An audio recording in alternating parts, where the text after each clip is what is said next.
Hi hello வணக்கம் மக்களே, எல்லோரும் எப்படி இருக்கிறீங்க? நல்லா இருக்கிறீங்க அப்படின்னு சொல்லி நான் நினைக்கிறேன். சரி, இன்றைக்கு ஒரு வீடியோ எடுக்கலாம் அப்படின்னு யோசித்தேன். சரி, என்னத்தை எடுக்கலாம் அப்படின்னு யோசிக்கும் போது தான் இன்றைக்கி வியாழக்கிழமை தானே. ஸோ வியாழக்கிழமை என்றாலே குறிப்பாக சாயப்பா பக்தர்களுக்கு மிகவும் சிறப்பான நாள் என்று சொல்லலாம். ஏனென்றால் பொதுவாக சாயப்பா பக்தர்களுக்கு தெரிஞ்சிருக்கும் அவரோட புதுமையான கடவுள் அப்படின்னு சொல்லி குருவாக வாழ்க்கையில் வழிநடத்தக்கூடிய வல்லமை அவரிடம் இருக்கிறத நான் உணர்ந்திருக்கிறேன். சரி, நல்லூர் கைலாச பிள்ளையாருக்கு அருகில் இருக்கக்கூடிய ஈழத்து சீரடி சாய்நாதர் கோவிலுக்கு தான் நான் இன்னைக்கு வந்திருக்கேன். இந்த கோயிலுக்கு வந்தாலே எங்களுக்கு ஒரு வித்தியாசமான உணர்வு, ஒரு மன அமைதி எங்களுக்கு கிடைக்கிறது அப்படின்னு கூட சொல்லலாம். முதல்ல இந்த கோயிலை பார்த்தீங்கன்னு சொன்னா ஒரு சின்ன ஒரு மரத்துக்கு கீழே ஒரு குட்டியா தான் இருந்துச்சு. அதுக்கப்புறமா தான் சாய்பாபா பக்தர்களது எண்ணிக்கை அதிகரிக்க அதிகரிக்க கோயில் ரொம்பவே டெவலப் ஆயிருக்கு அப்படின்னு கூட சொல்லலாம். இந்த வீடியோ பார்த்தீங்கன்னு சொன்னா உங்களுக்கே தெரியும். இந்த வீடியோவில் பார்த்தீங்கன்னு சொன்னா நிறைய சாய்பாபாவினுடைய சிலைகள் அமைய பெற்றிருக்கிறது. ஸோ அந்த சிலையை பார்க்கும் போதே அப்படியே நம்முடைய சாய்பாபா நேரில் இருந்தால் அப்படி இருப்பாரோ அப்படி ஒரு ஃபீல் எனக்கு கொடுத்துருக்கிறது. சரி, இந்த வீடியோ ஃபுல்லாக பாருங்கள், உங்களுக்கு கண்டிப்பாக பிடிக்கும். இதில் வித்தியாசமான காணொளி, வித்தியாசமான காட்சிகள் எல்லாம் இருக்க போகிறது. எல்லாமே உங்களுக்கு சுத்த வேற எடுத்து காட்டியிருக்கிறேன். ஸோ இந்த வீடியோ உங்களுக்கு பிடிக்கும்.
சரி, அப்படியே சுற்றி பார்த்தா வெளியே பார்த்தா மழையும் தூர வலிக்கிட்டுது. அந்த மழை தூரலுக்கு மத்தியிலையும் கோயிலுக்கு நாங்கள் நூல் காட்டு அடிக்க எப்படிமா அப்படின்னு சொல்கிற அளவுக்கு என்னுடைய கையில் பார்த்தா நூலை காணையில் எங்களை உட்கா பேசினா என்னடி சாய்ப்பா பக்தர் அப்படின்னு சொல்கிற ஒரு நூல் கூட உனக்கு கையில் இல்லையா அப்படின்னு சொல்லி பேசி போட்டு ஒரு நூலை வாங்கி எனக்கு அன்பு பரிசாக கட்டி விட்டாங்க.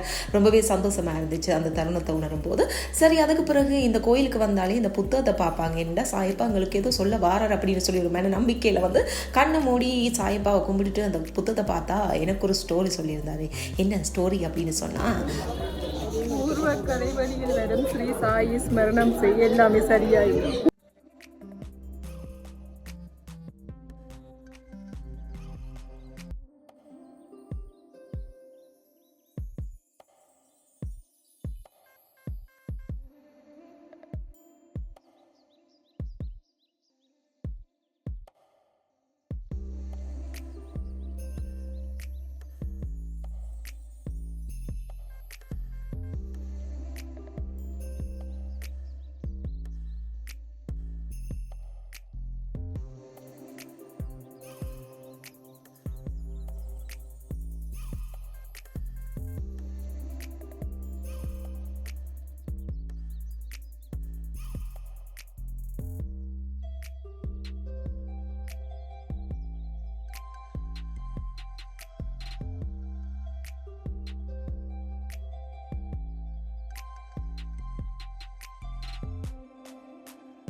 சீரடி சாய்பாபா கோயிலை விட்டு நானும் விடைபெறுகிற நேரம் வந்தாச்சு. இந்த வீடியோ உங்களுக்கு பிடிச்சிருக்கும். அதுக்கப்புறம் நல்லூர் வந்தாலே ரியோக்கு போகாமல் யாருமே போக மாட்டாங்க. ஸோ நானும் ரியோக்கு போகலாம் அப்படின்னு சொல்லி போய்கிட்டு இருக்கும்போது என்னுடைய ஃப்ரெண்ட்ஸ் எனக்காக எல்லாமே வாங்கி வச்சுட்டு எப்படா இவ வருவா அப்படின்னு சொல்லி வெயிட் பண்ணிட்டு இருந்தாங்க. எனக்கு பிடிச்ச ஃப்ரூட் சலாட் வித் சாக்லேட் எல்லாம் ஆட் பண்ணி அதோட ரோல்ஸ் எல்லாம் வாங்கி வச்சுட்டு எனக்காக வெயிட் பண்ணிட்டு இருந்தாங்க. ரொம்பவே சந்தோஷமா இன்றைய நாள் போயிடுச்சு. சரி, இந்த வீடியோ உங்களுக்கு பிடிச்சிருக்கு அப்படின்னு சொன்னால் லைக் பண்ணுங்க, கமெண்ட்ஸ் பண்ணுங்க, ஷேர் பண்ணுங்க, மறக்காம இந்த சேனலை வந்து சப்ஸ்கிரைப் பண்ணுங்க.